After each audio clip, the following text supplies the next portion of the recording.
This is Melanie Wilkinson with YorkNewsTimes.com. Well, it's quite a heated discussion this morning as the county commissioners met again about the quiet zone being proposed by the city of York.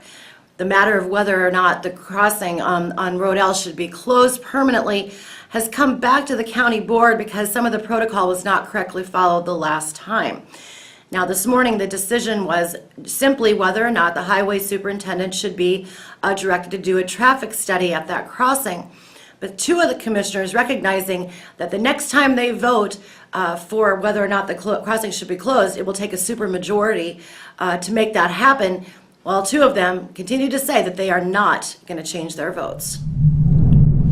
I'm going to stand by my previous comments. I really don't think the city cares about the quiet zone. I really don't think so. I think it was all about the tax revenue. You look in the room, there's no one from the city here today. They gave us 60 days notice to complete our portion of this process when they could have been working a lot of this out the day after the election was held.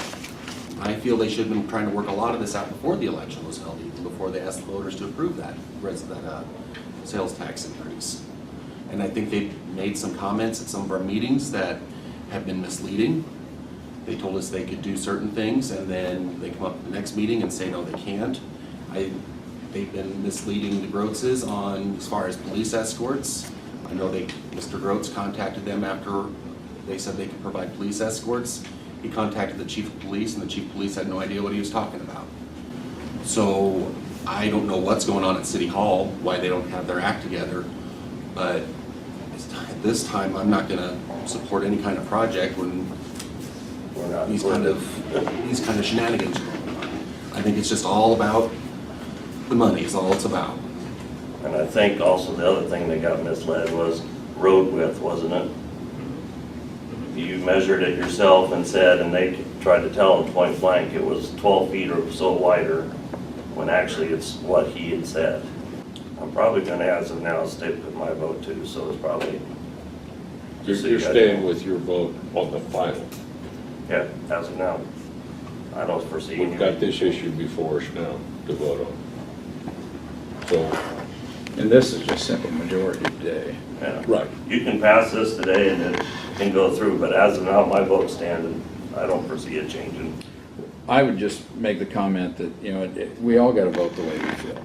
You know, and if you guys stay the way you want, you know, I completely respect that. I would like at some time to make sure everybody goes out to this road and not just say that they've been by it or they know where it's at. And maybe we even take a field trip ourselves and adjourn and go out there and see what we're really talking about, that we're really there, and let this process go through, rather than, you know, base our decisions on what we feel like we might decide. You know, we all represent certain peoples, and I say that we let it go through. I wouldn't stop it now just by saying that.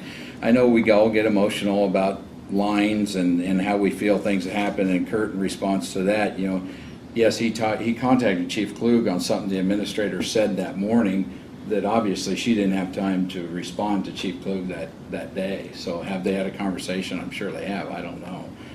I don't know if I'd qualify it as shenanigan. Some of the process was wrong. You know, I mean, by giving us 60 days to do it, everybody's wrong. I mean, we didn't have 60 days. I mean, that wasn't enough time. So I think everybody, you know, we all, and I share a part in that too, not knowing exactly what the statute said to stop it. But I would say we let it go through its natural motions. I don't know as if we're really tying up that much more money and time. Sounds like the study is mostly done, and he's looking at the bridge too. And maybe, as you said, you got more calls this weekend. Maybe more constituents call all of us, or Paul, or whoever. You know, I mean, for instance, you got a good portion of York that's part of your constituent here. Have you heard from any of them? So if you start getting a lot of phone calls, that may change your mind too. Who's to say? So the process has begun again. Now the highway superintendent will be doing a study. Eventually, this will all come back to the county commissioners for a public hearing, and ultimately the vote as to whether the crossing at Road L should be permanently closed. Again, this is Melanie Wilkinson with YorkNewsTimes.com.